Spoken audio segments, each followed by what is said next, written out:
Man, okay. So we'll start on New Jersey. That is the team I joined. That was a super fun team. Like this role doesn't exist anymore, honestly, because like they don't have city teams anymore.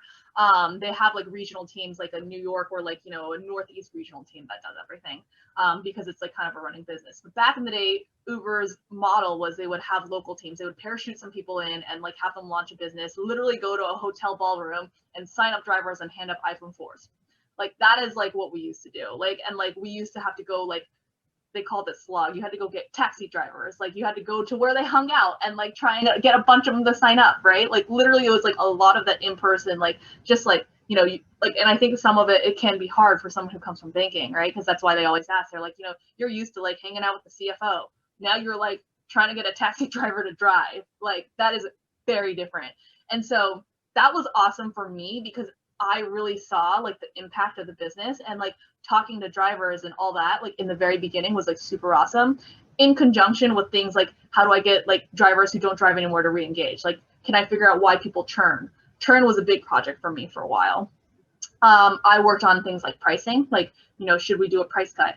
In hindsight, we shouldn't have. But at the time, we thought we had to. So we did a price cut. Making those calls to drivers, big soft skill lesson. Like, it is not fun to be like, hey, you get to drive 30% more and earn exactly the same amount of money. Like, haha, like that was like a very like kind of painful conversation, honestly.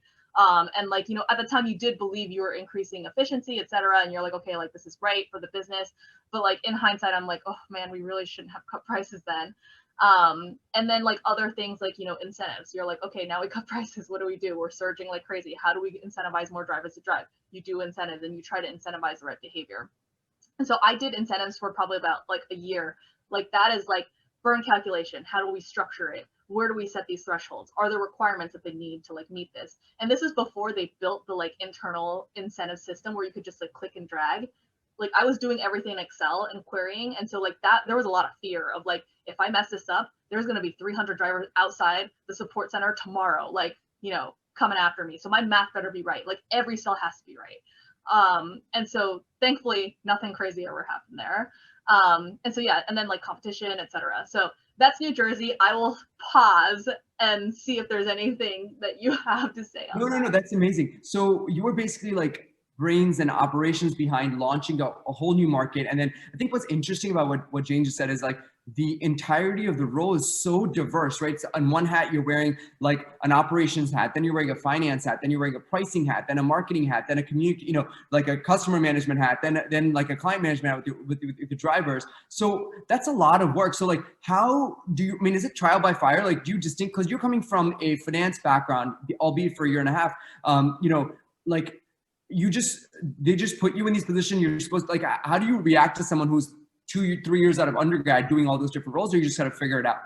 I think you have to figure it out. And also like for context, like they generally didn't really love hiring people who were like a year out of school. Like a lot of the people who took this role, especially earlier on, were like 4 or 5 years out of school, had a couple of jobs. And so, yeah, in my case, it was really trial by fire, but I think there was something like in terms of the banking thing that translated, and like they really believed that I could do the job. And like in the end, I obviously loved that time, like because it was so fun, and it was like we were a big team and we were just doing whatever we could to make sure this market like didn't go down.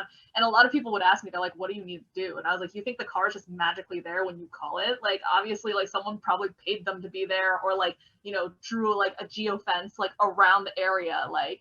And so like people always forget, like it does take a lot of ops. And now obviously things run a lot easier. There's less driver education that's needed because people know like I need to hang around downtown areas, or like I need to do XYZ.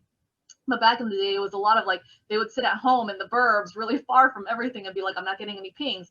And so there was a lot of like, even like for me now, like it also showed me what I'm not good at. I'm not good at writing driver comms. Like I should never write driver communications. And like in the end, like, obviously like there's like things you can and can't say in terms of like employment, and like you can't be too directive. But yeah, like for me, I was like, I really should never write driver comms ever again. And like now I rarely write driver communication or like any kind of communications, honestly, like because my co-founder does a lot of that. But yeah, it did take like that period of time, like that about year and a half taught me a lot in terms of like what I was good at and what I wasn't. That's fascinating. I think